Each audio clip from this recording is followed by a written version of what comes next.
Thousands of years before modern neuroscience mapped the brain, ancient monks created a hyper-detailed mathematical breakdown of every single state of consciousness a human being can experience. They cataloged 89 types of awareness, identified 52 mental factors that color every thought you've ever had, and described how the mind processes reality in sequences of exactly 17 moments, each one arising and vanishing faster than you can blink. This is the Abhidhamma, the 2,000-year-old map of human consciousness, and modern science is only now catching up to what it describes. The Abhidhamma is the third basket of the Tipitaka, the ancient Pali canon of Theravada Buddhism. While the other two baskets contain the Buddha's teachings and the monastic code, this third collection does something radically different. It attempts to build a complete systems theory of the mind, not metaphor, not poetry, but a precise mathematical framework that classifies every possible mental and physical phenomenon a human being can experience. Clinical psychologist Beth Jacobs called it comparable to a periodic table of experience. And that comparison is not an exaggeration. Scholars date the core Abhidhamma texts to roughly the 3rd century BCE, compiled during the Third Buddhist Council under Emperor Asoka about 200 years after the Buddha's death. Tradition tells a more dramatic story, though. According to ancient accounts, the Buddha himself formulated the essence of the Abhidhamma during the 4th week after his enlightenment, and later taught it to his deceased mother in a celestial realm called Tavatimsa heaven. Whether you take that literally or not, the system itself is staggering in its ambition. Here is what it actually maps. The Abhidhamma describes how 28 physical phenomena co-arise with 52 mental factors, manifesting as 89 types of consciousness, unfolding in series of 17 mind moments, governed by 24 types of causal relation. Let those numbers sink in. This is not vague spiritual philosophy.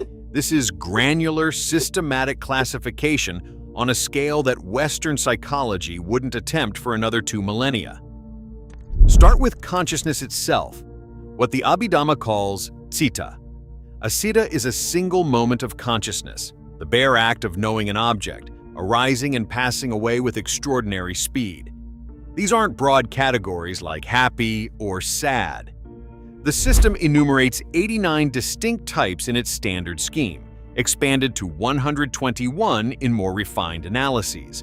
They're grouped by the plane of experience: sense sphere consciousness, fine material consciousness, immaterial consciousness, and supramundane consciousness, which is the awareness associated with spiritual awakening. Each of those moments of consciousness doesn't arrive alone. It comes bundled with mental factors called Cetasikas, and there are exactly 52 of them. 7 are universal, present in every single moment of awareness you will ever have. The monk and scholar Bhikkhu Bodhi describes these as performing the most rudimentary and essential cognitive functions, without which consciousness of an object would be utterly impossible. 6 more are occasional, appearing only in certain states. And then there are the ethically significant ones, the factors that determine whether a moment of mind is wholesome, unwholesome, or neutral. What makes this extraordinary is the precision. The Abhidhamma doesn't just say anger is bad. It identifies exactly which mental factors co-arise with an angry thought, which conditions give rise to those factors, and which factors must be cultivated to replace them. It's an engineering manual for the mind. Then there's the cognitive process itself, those 17 mind moments. The Abhidhamma describes how, from a baseline of unconscious mental activity, the mind responds to a stimulus by gradually turning attention toward an object, cognizing it in a moment of seeing or hearing, then receiving, investigating, and determining what's happening. 7 moments of intentional response follow, and that's where wholesome or unwholesome karma is produced. Think of it like a movie. What you experience as smooth, continuous awareness is actually thousands of still frames played consecutively, each one a complete arising and passing away of consciousness. How fast does this happen? According to one Burmese teaching tradition, if you hold your index finger straight and bend it 90 degrees as fast as you can in that fraction of a second, your mind has already cycled through its process a million times. The deepest layer of the system is the Patthana, the seventh and final book of the Abhidhamma Pitaka. When the Buddha contemplated the first 6 books after his enlightenment, tradition says his radiance remained constant, but when he turned to the Patthana, 6 colored rays emanated from his body. The Patthana describes 24 types of conditional relations, the web of causality that connects every mental and physical phenomenon to every other. Root cause, object support, predominance, proximity, simultaneity, reciprocity, karma, nutriment, association, absence. It's a relational matrix so vast and interconnected that the scholar W. Rhys Davids famously described parts of it as 10 valleys of dry bones because of its sheer density. For centuries, this system was studied primarily by monks in Myanmar, which placed far more emphasis on Abhidhamma than any other Theravada country. But in the early 20th century, something remarkable happened. A monk named Ledi Sayadaw, watching Buddhism erode under British colonial rule, made a radical decision. He took the Abhidhamma out of the monasteries and brought it to ordinary people.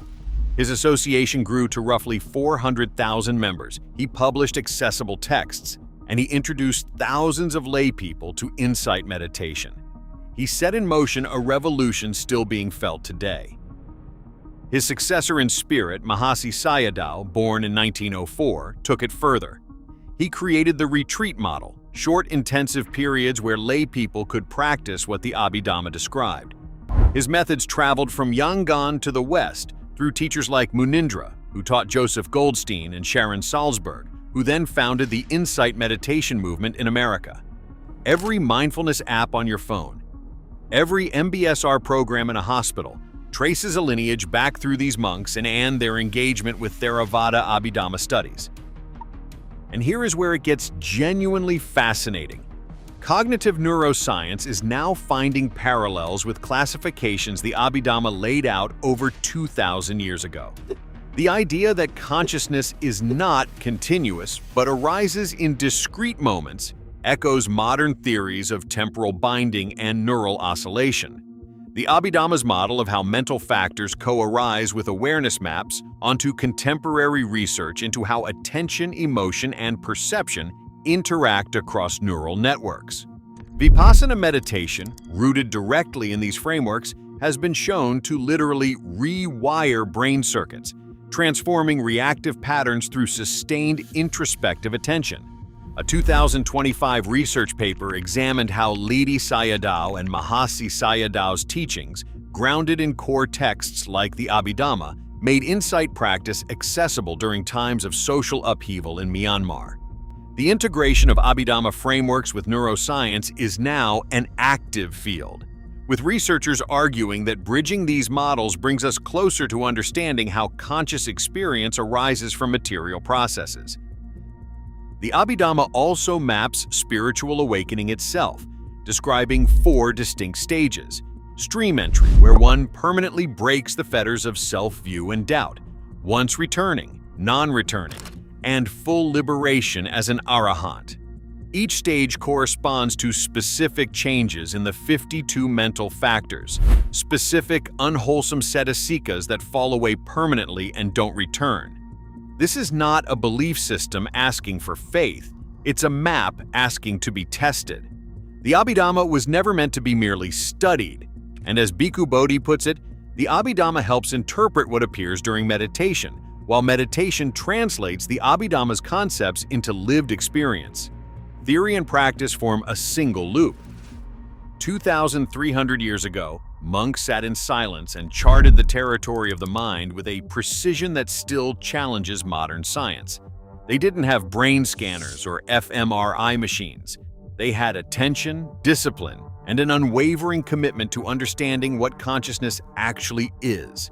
The map they drew is still being read today, and we keep finding that it's accurate.